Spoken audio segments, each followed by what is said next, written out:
Welcome to Sports Talk with Steve Jones, the daily talk show with the voice of Penn State football and men's basketball.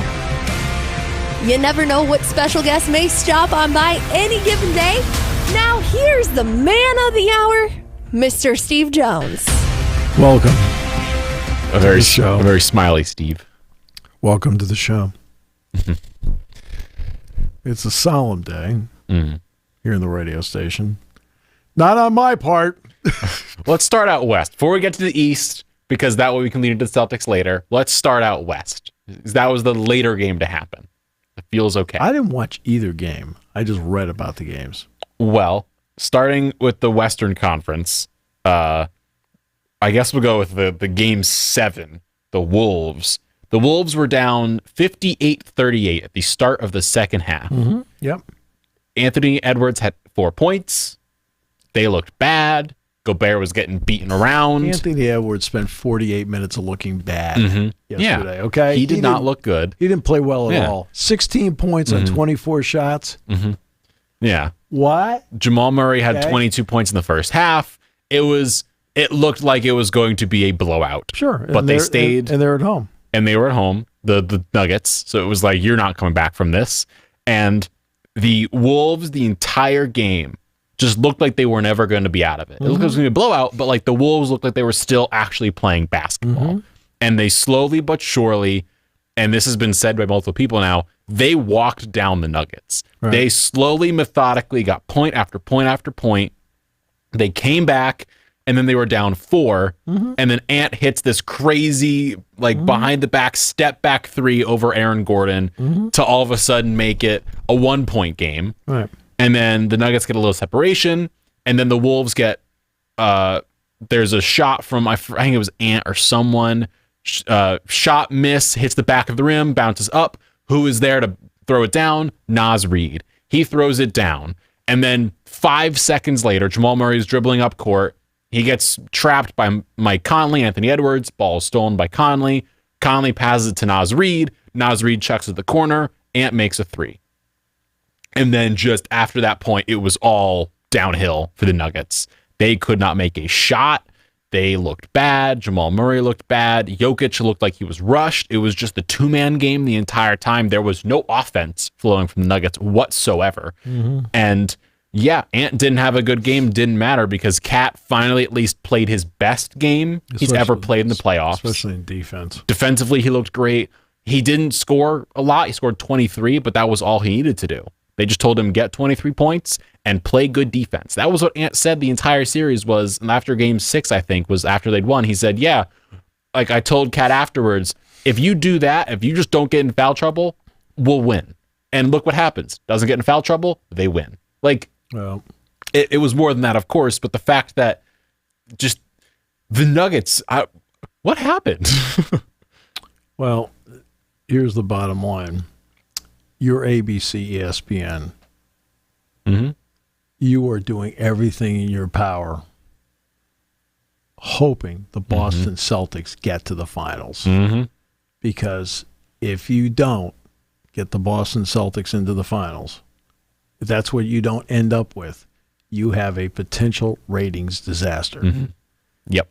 Miami-Denver last year bordered on one. And I've always said this. This goes back to people who have listened to me on this show for decades. We will know the true area of where the NBA is when you have, I always use the example of the Atlanta Hawks are playing the Utah Jazz in the final. Like, okay, how good are we now? Because over the years they have had, since 1980, either Larry Bird or Magic Johnson in the finals with the Celtics. Lakers, of course, as brands. You then had the Pistons, but they were playing the Lakers in the final. Yeah. And then Michael Jordan emerged, and now they're playing Jordan in the Eastern Conference final. Oh, and then you get Jordan. And they had a couple of years, one of them, when Jordan was out, one Jordan was completely out. The other one, Jordan played the last part of the season in the playoffs, and they lost. Houston won back-to-back titles. One of them was against the Knicks. Okay. Got New York. New York.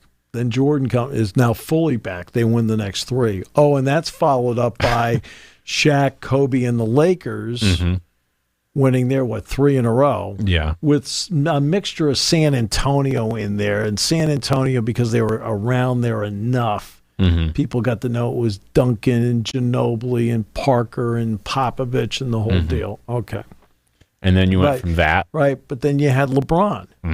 In his run, the 4, one of them with Cleveland, then 4 of them with Miami, then over to Cleveland, then over, And then you had LeBron versus Curry for like 6 straight seasons, and that was must-watch TV. And Curry stepped up, and Curry plays the game. People wonder about people being enamored with Caitlin Clark because Stephen Curry That's what he did. is the one who played like Caitlin Clark before she did, and it drew people to watch. So they've always had that. Even the last Golden State win. Who's the last Golden State championship over? The Celtics. And then before that, a couple of years prior to the even the bubble, they lucked out because LeBron and the Lakers made it. And it's the lowest rated ever. Yeah. It was the worst rating ever. But it would have been way worse if they weren't there. Right. Like, could only have gotten worse. No question. So now you have the possibility of the Indiana Pacers against either the Minnesota Timberwolves or the Dallas Mavericks. And Minnesota, Indiana. And you can sit there and you can do Ant all you want. And by the way, I call him Anthony Edwards. I don't do that stuff. Yeah. Edwards is a star, but he's a star people don't know about. Now, obviously, being in the final, people would know more about him, but he's not a draw. He's not a draw. Yeah. Right? The Celtics, like Tatum's really good, but it's the name. It's the name on the jersey that is the draw. Yeah. Right? Not the back of the jersey. Tatum's really good. Jaylen Brown's really good. I mean, they're really good players. Yeah. But who's more famous in the town, Tatum or Robert Parrish? Okay.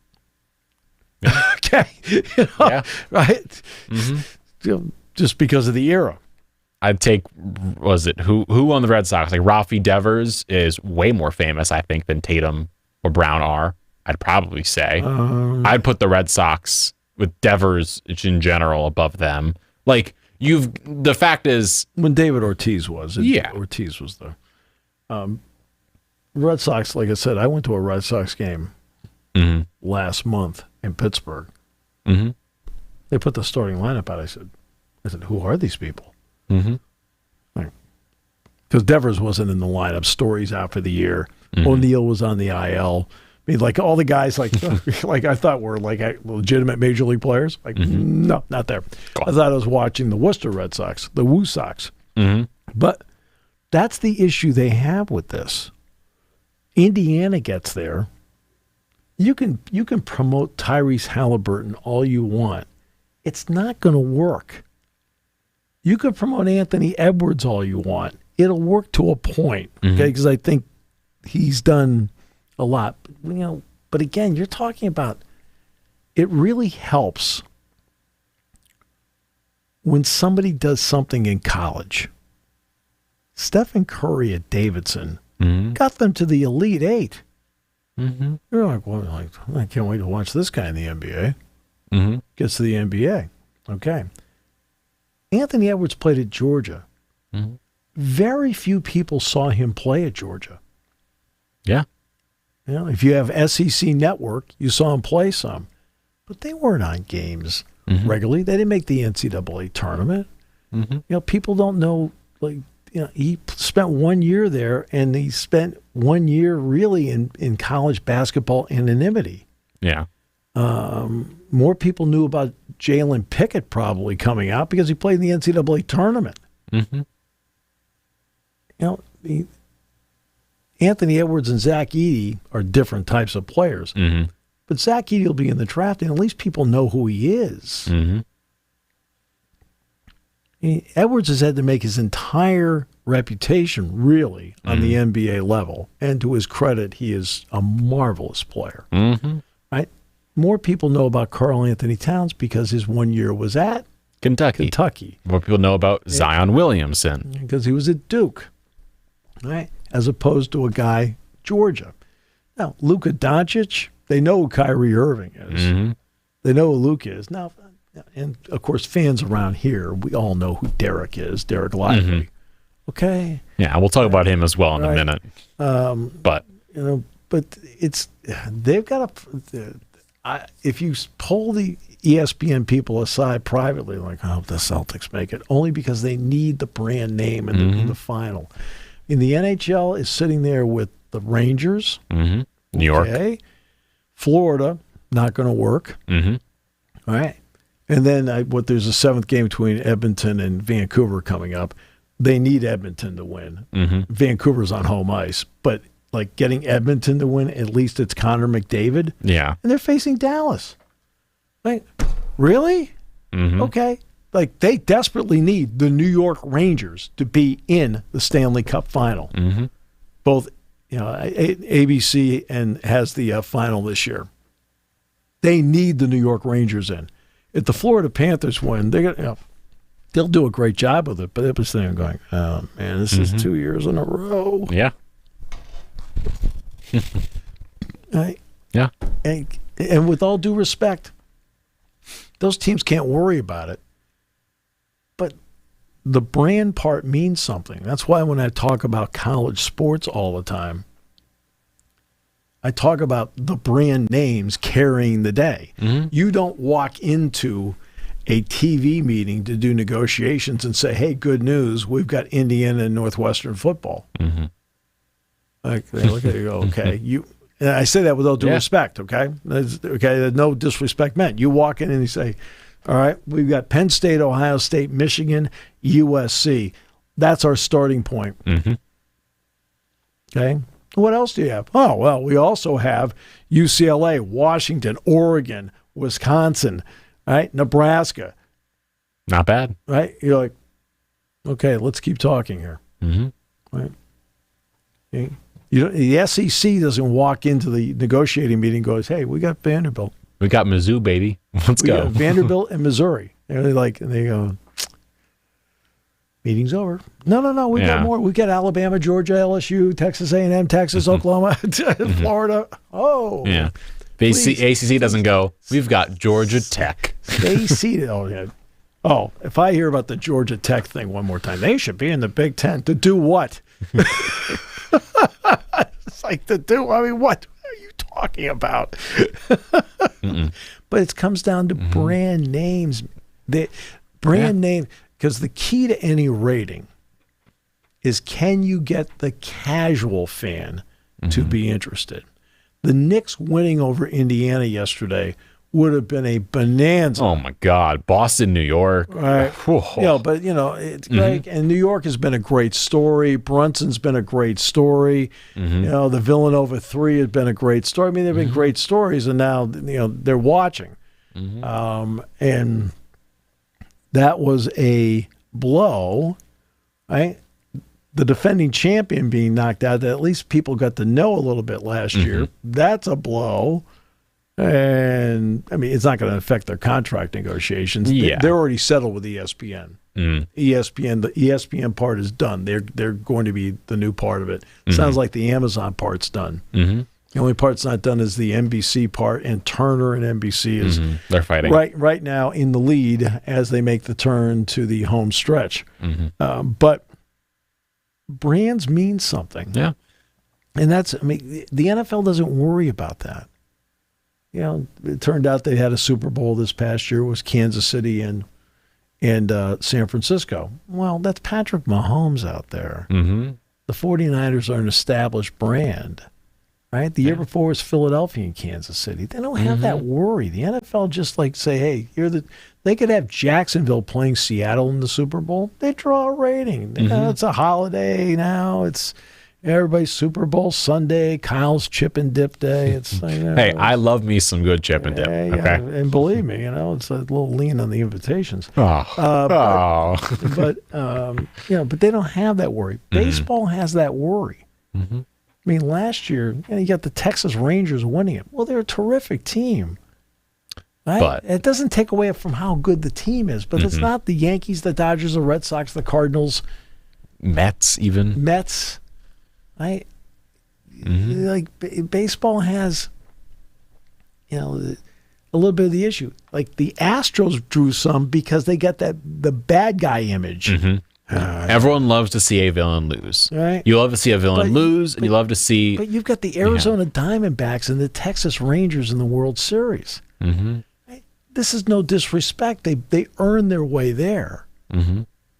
But there's no brand. how much better off would it be if the Phillies had won that series? And now it's Philadelphia and Texas, and that's Bryce Harper at the plate. And there's the people going nuts at the bank. Oh, they got a lot of this place.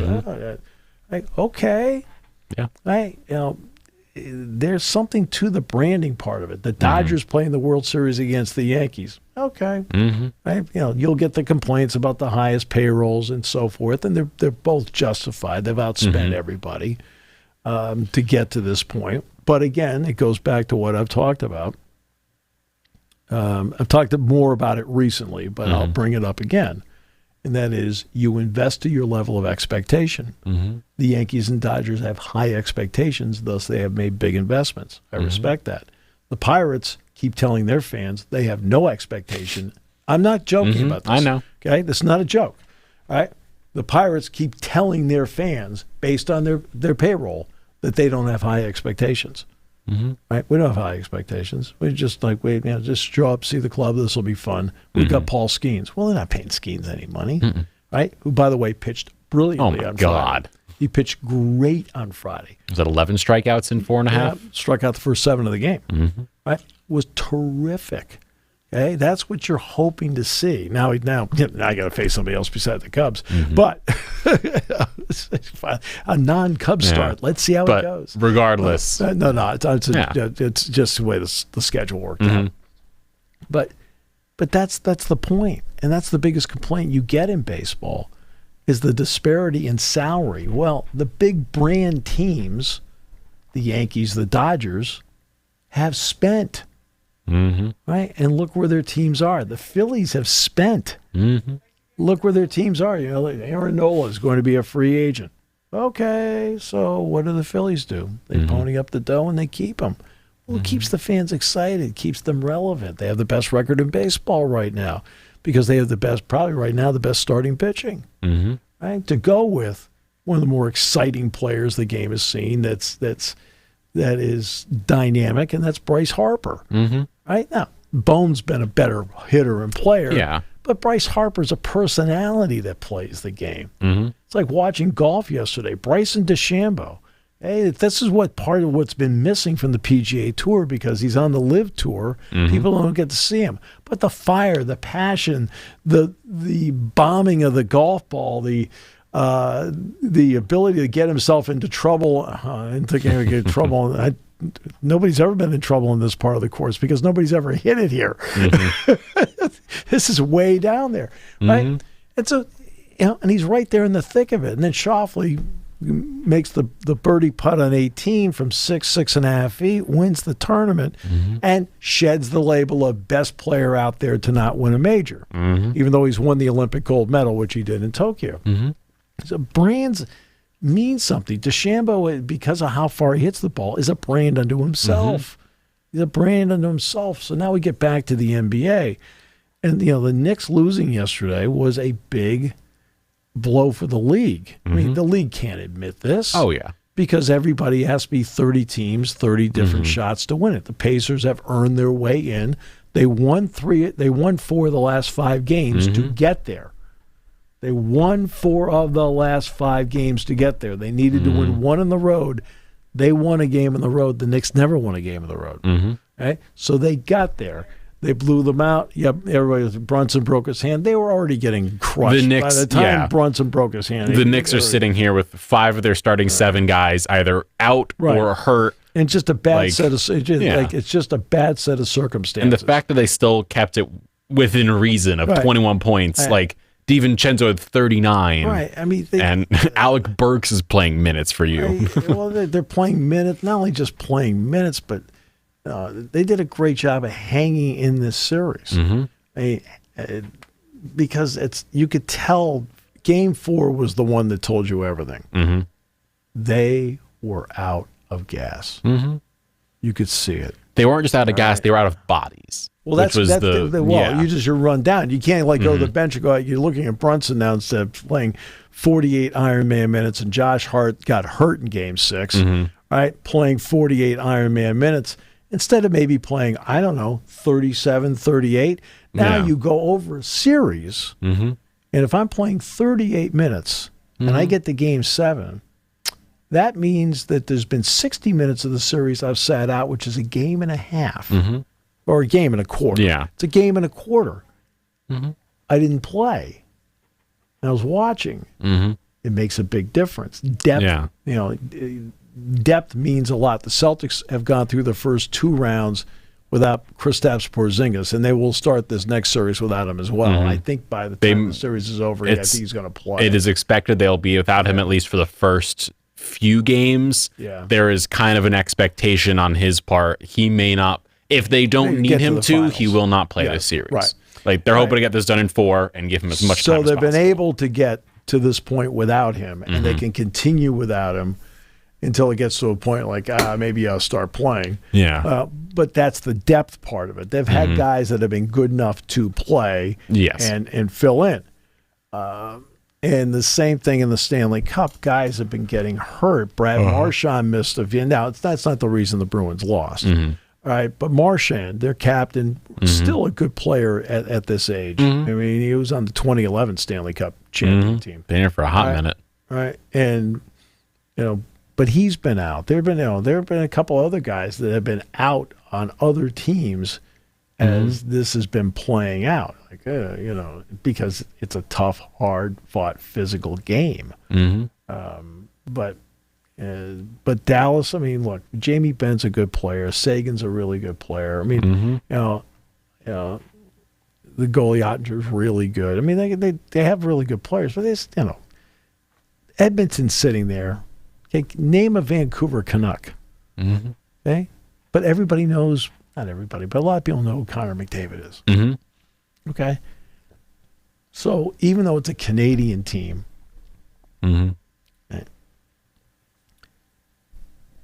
And a Canadian team, if they ever, say Edmonton were to make the Stanley Cup final, Canada doesn't register on the Nielsen's. Like when the Raptors were against the Warriors, they kind of guess what the audience was in 2019. All right, but at least he's a name. He is right now one of the 5 faces of the NHL, which is what they're begging to have in it.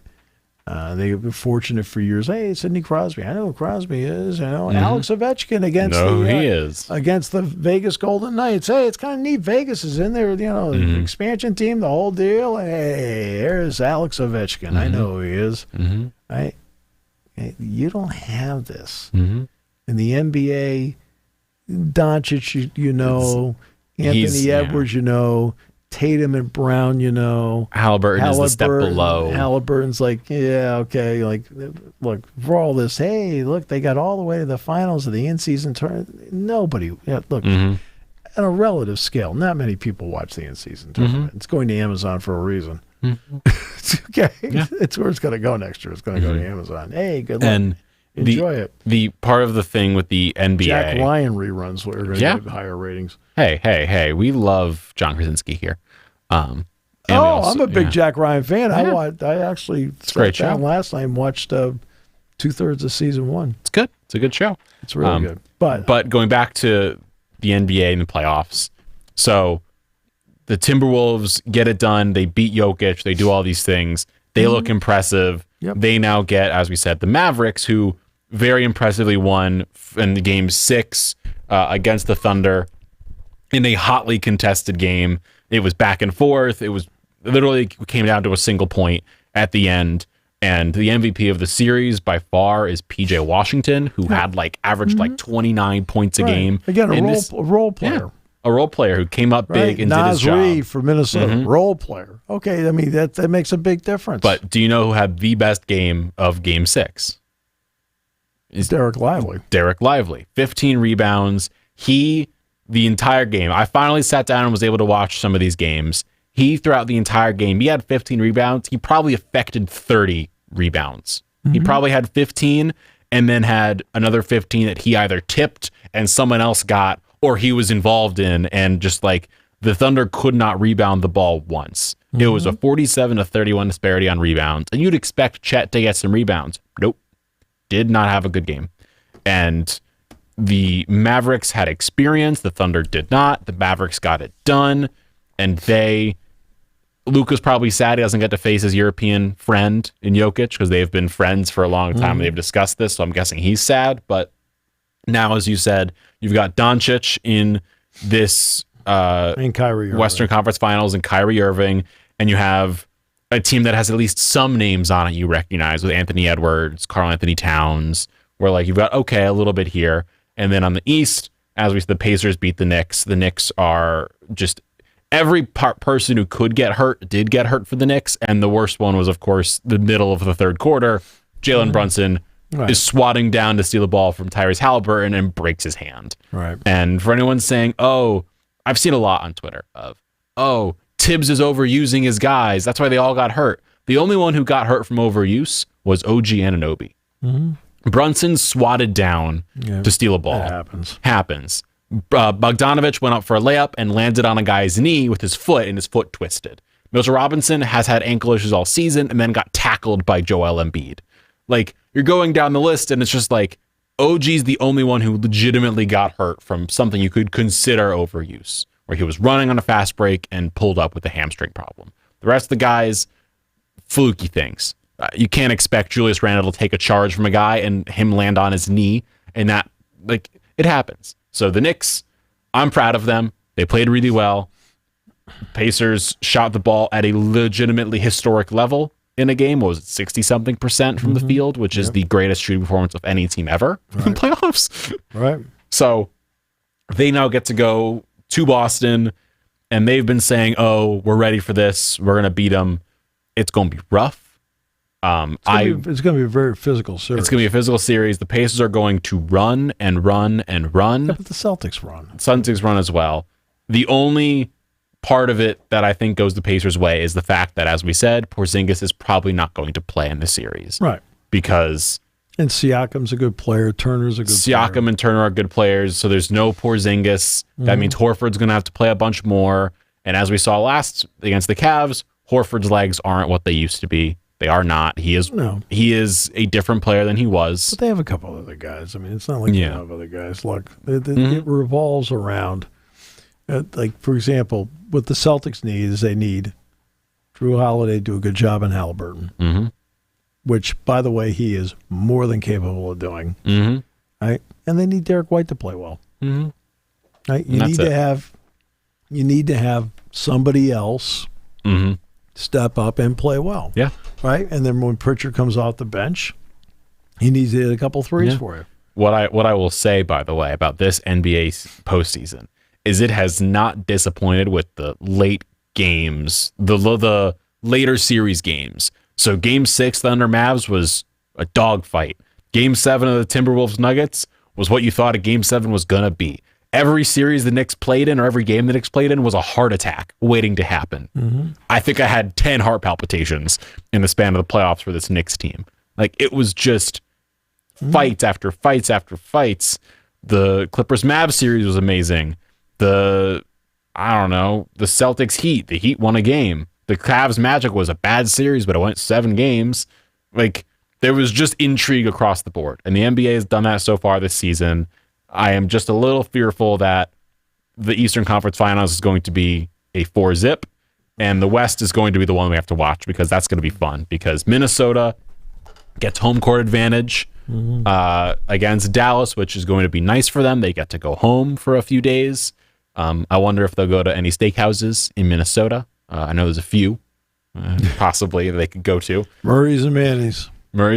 And J.B. Hoyt's. So I wonder what that'll look like for them. Ant is fired up. They've got the best defense in the league. I would hope every player. I always love it. We're fired up. What? Yeah. Right. And well, you think the other team's like, you know what? This is okay. Yeah. It's just going to be intriguing to watch. And of course, we're going to be watching that series because of Derek Lively and how well he plays. He played really well against the Thunder He was rebounding well. He was playing well, shooting the ball well. Well, so they made an adjustment as to what they did because what Oklahoma City started doing, because Lively started defensively owning the lane, they took Holmgren and they put him out in the corner. Because, okay, let's get him out of the lane. Let's make Lively chase him. So a couple, 2-3 trips down the floor, Oklahoma City got great looks inside and scored on driving layups because they pulled Lively out of the lane. Jason Kidd, head coach of the Mavericks, made an adjustment. He says, okay, let's go zone. Yeah, Derek, just stay there. You're fine. We'll go zone. It was pretty much a box in one, and just Derek just sit in the middle and do not move. No, they just played zone. It wasn't it's like they just played zone. And that took Oklahoma City out of what they wanted to do. SGA didn't, he handled a couple parts well, but I mean, that's the youngest team in the NBA. It's a great learning experience for them. I did not think they would get past this round, as you know. When the playoffs started, you doubted me. Well, the Thunder can be proud of what they did. They are way ahead of schedule. They were the 1 seed in the playoffs this season. Right. When most people thought they might make the play-in game, they were the 1 seed. They swept the first round against the Pelicans, which I think gave them some energy. And then they got a test against a legitimate team where the Mavericks they've been to the Western Conference Finals. They were going to punch you in the face. And if it wasn't going to be them, it was going to be the Clippers. And again, they were going to punch you in the face. And it was going to be, can you get back from that? And they weren't able to. But they are going into this next season with a lot of cash on hand to spend on players. And as we know, pretty much every draft pick from here until 2070 they own. So they have resources. They have the money. The Thunder are going to be a very good team for the next half decade at the least. After next season, everybody's going to have money to spend because the new NBA deals are going to come out, and it's going to end up being between $6 and $7 billion. Dollars. It's not just that they're going to have money spent per year. Everybody's going to have it. It says cap schmap. Well, the cap is going to go up for everybody. But the point is that right now they have even more space because the only guy on a bigger contract is SGA. Right. Because Jalen Williams on his rookie deal. Chet Holmgren's on his rookie deal. I know. Like, you go down the list, and they are sitting there with money to spend, with draft picks available to trade for players. They have to re-sign them, though. They're going to have to re-sign some. And by the time they're eligible to be re-signed, everybody's going to have more money to spend. Oh, and by the way, LeBron James at that point is going to be off the Lakers books. But that's a lot of money off the books. But that's why I'm saying right this second. They have the money to spend on players that they can add to their roster, and they can then get better and improve. And the Thunder are going to be back here for the next half decade, barring injuries, as we can assume. Yeah. So the NBA playoffs are delivering so far. To a point. A point. The ratings have been good, not great. Yeah. I mean, there's actually been much more intrigue away from the court than there has been on the court because the TV negotiations. There's been much more conversation about what's been there more conversation about Ant or Chet or Doncic or whatever, or whether inside the NBA is going to be in existence. Yeah. What's had more conversation? Inside the NBA? Yeah. It's been off the court. They've talked about it more. Right? The Knicks have been talked about more on the court than any team. The second biggest story has been what's happened with inside the NBA, especially now with the Knicks out of it. And ESPN did not do any favors to itself yesterday by how they conducted their pregame show. They turned it into a Knicks love fest. You're like... And that's what happens. We have Stephen A. Smith, and they have to find a balance to that. Right. They have to find a major balance to that. But they don't have that because, look, they don't have... Look, you can tell when people have chemistry and when people don't. He doesn't lend himself, okay? Look, I am not in any way, shape, or form knocking him as a personality, but he doesn't have chemistry with people.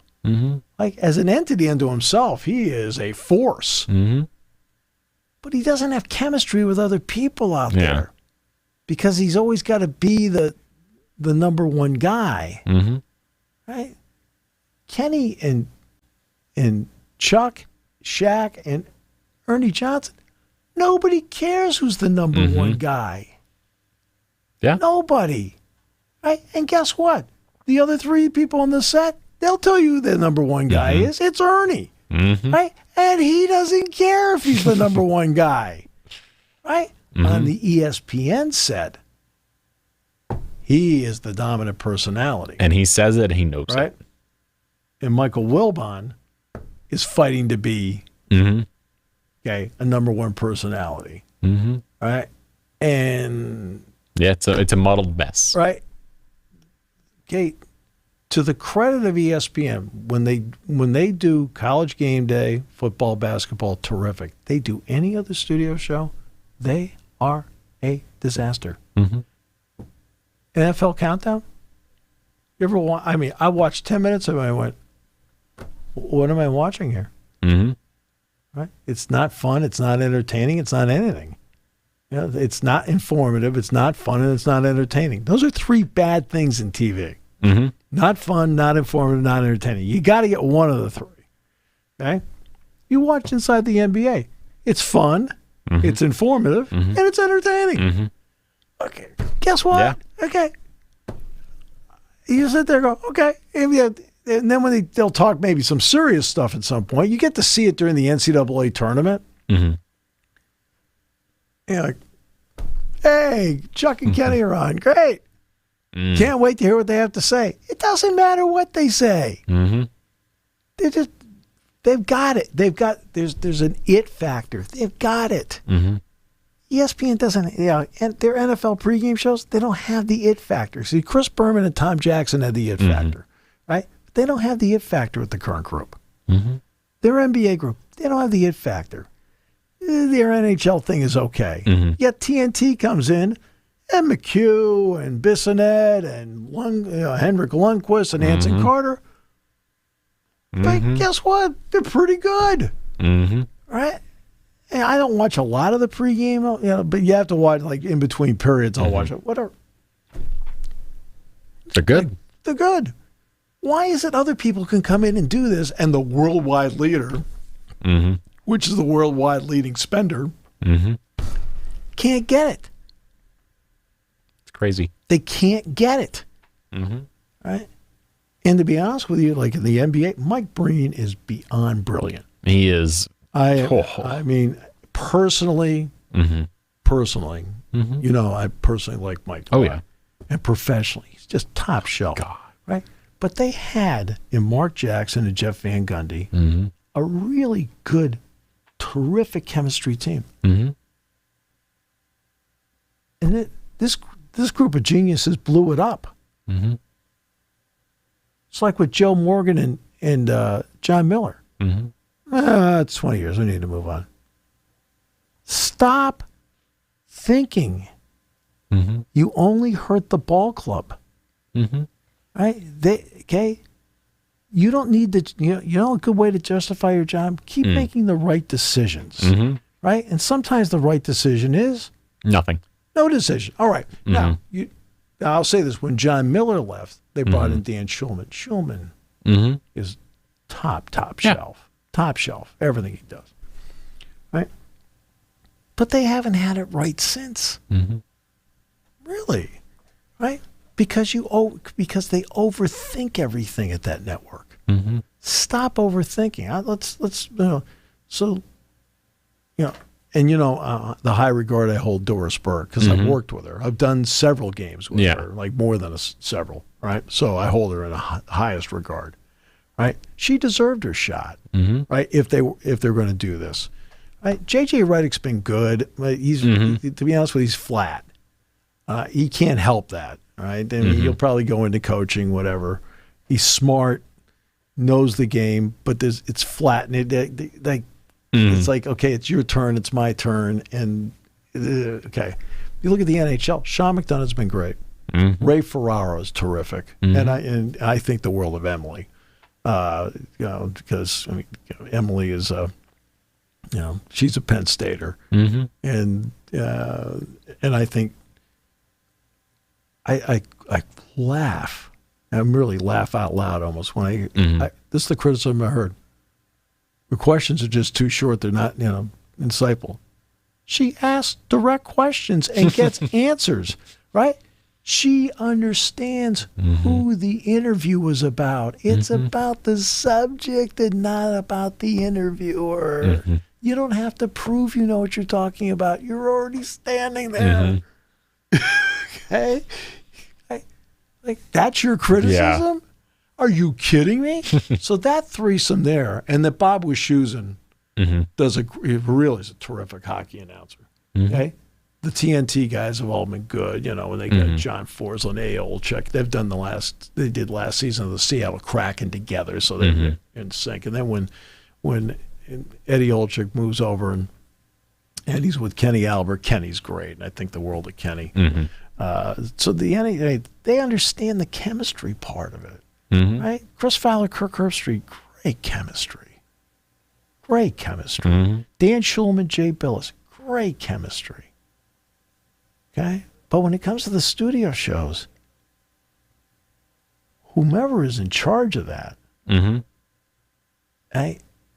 doesn't get the chemistry part of it. So it's like with a basketball team. Like we just watched the Knicks play. The chemistry between Hart, DiVincenzo, and Brunson, you can't put a price on that. They know where each one's going to be. It helps out so much. And then OG Anunoby gets in there when he was playing. Same thing. The Knicks fit together really well as a team. All right? They play good team basketball. You made the point about the Minnesota Timberwolves. Well, when on a day where Anthony Edwards really is not playing well at all, sure he hit a shot. Well, goody gumbo. I mean, he hit a lot of shots before then, right? But Naz Reid did. Right? When they needed defense, Karl Anthony Towns played defense. But same thing up in a booth or in a studio. Okay, great teams have great chemistry, and sometimes you just don't know. Like, you've got Klay Thompson and Steph Curry in the same backcourt and only one basketball. Yet they coexist beautifully.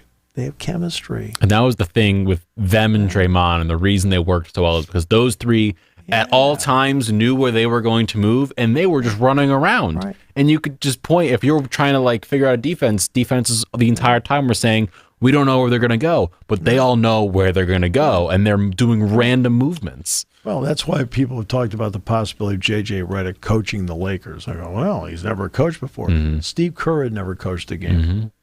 Yeah. Okay, until he got to the Golden State Warriors. I remember the big battle was who they beat out the Warriors to get him. They beat out the New York Knicks. Because nobody wants to go there. Yes. Okay? There's a reason nobody wants to go there. Fans, big problem. What's your team? But it is. Oh, but that's where we are right now. And so very quickly now, tomorrow's the Beaver Stadium vote. Again, I keep going back to people will ask, and it's a legitimate question to ask: can you afford this? That's always a fair question. It's always a fair question. And if you run a business, you do make expenditures. So I was talking to a friend of mine today. I've already given the example about my dad and the $1 million machine 30 years ago. And it paid off for him. Okay. Right? I was talking to a friend today about that. And they brought up Beaver Stadium. We're talking about expenditures. And I looked at him and I said, well, how many millions have you put into equipment and infrastructure in your business? And he looked at me, he goes, Steve, millions. I said, and when you did that, what was your expectation? And he said, oh, yeah, no, I expected it to pay off. He said, you expected a big return. Right? You didn't expect to break even. You expected a big return. And so this is what the vote is going to be about tomorrow, is going to be, okay, you want to do something in the stadium, a stadium that, by the way, is now, coming up on its, 65th season? 65th season, right? That's a long time in a building. That's a long time in a building and a structure like that. So they want to do something with it. Well, if it had been done when it was originally proposed, it would be half, but not quite half, maybe 400 million, 450 million. Well, now they're talking about the 700 million mark because everything's gone up. Yeah. In price. I don't know if you've gone to the grocery store lately, but if you have, things go up in price. That's true. Get a gallon of gas? Okay, a little different. Yeah. So, but all that comes into play with this. Okay? I mean, for example, just pure transporting of materials. Cost money. Right? Because guess what? What was diesel 4 years? Let's go back to 2017. What was the price of diesel in 2017 compared to what's the price of diesel today? This is just to transport materials. Okay? The average cost of diesel was $270. Yep. Or so. Now it's going to be about in the 460 to 480 range. It is, if I can actually find this price. The start currently the U.S. average is $3.80 for diesel. Really? It has gone up. It's gone up a full over $1, minimum a full $1. Everywhere I look, I've been traveling around. It's been over $4. Yeah. The U.S. average is $3.85. Okay, but the East Coast is $3.9. The West Coast is $4.5. California is $5 because California cost $1 billion. Right. Oh, when I was out for the Rose Bowl. The price of gas, we went by a gas station, it was $7. Well, I remember coming by it was 2014 with my, or 2014? 2014, I believe. My family drove out West Coast, we got to Arizona, stayed overnight in Flagler, Arizona. Yep. Then drove over the border towards Los Angeles. We crossed the border and there's a gas station. We considered stopping and we saw, it's $6.70 for gas. Okay, done. Right. But just the price of transporting the materials cost money. Since 2017 when this was proposed has gone up. Something as, quote, base. Simple as that. I'm just talking about a simple number. All right. Now you have this added in, which we've talked about. Who is House versus the NCAA? Right? Who is House? I think people think it's got to be Eddie House, right?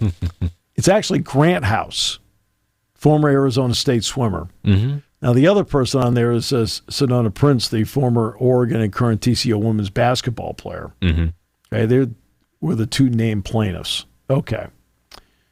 So they go before the U.S. District Judge, Claudia Wilkin. The NCAA already knows that they are 0 for 2 there because that's where the O'Bannon case went, did not win. Alston case did not win, right? And they expanded that any Division I athlete dating back to 2016 should get money. Now, the NCAA says they can handle that part of it, but the other part, okay, the schools will have to handle with the current athletes moving forward. Now, remember, if they were to go to court in January 2025, and shockingly, the NCAA doesn't win, okay? They announce the damage number, right? So let's just, I don't know, let's just use an example, okay? Say, in fact, we'll do the USFL thing. The USFL damage number was $1. Oh, but because it's an antitrust case, it's trebled $3. So whatever, okay, whatever the number happened to say was, and we're going to rule against you, it's going to be $1 billion. It's going to be higher than that. Or $10 billion. $10 billion. Actually, it's going to be $30 billion. That's if they go to trial. So they have to settle it. They could have a framework for a settlement this week. Hey, and this is the impact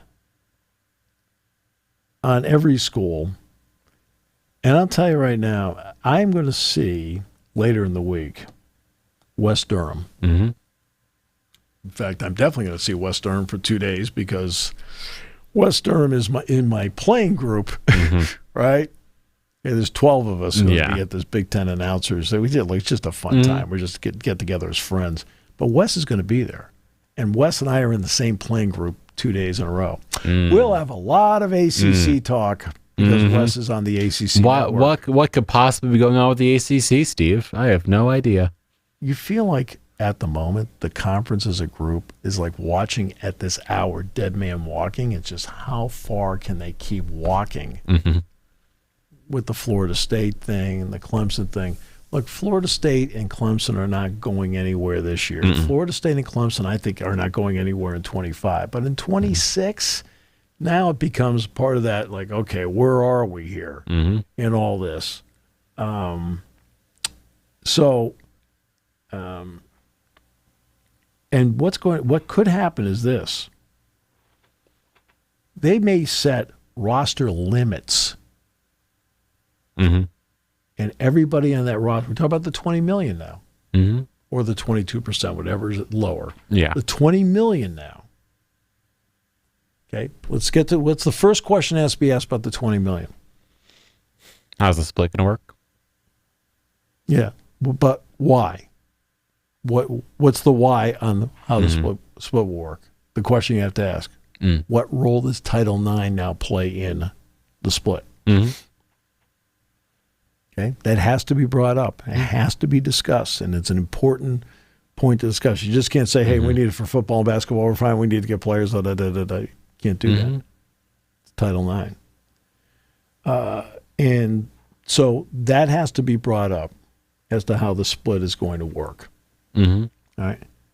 At the moment, it seems it will not do anything to NIL, and and the settlement is,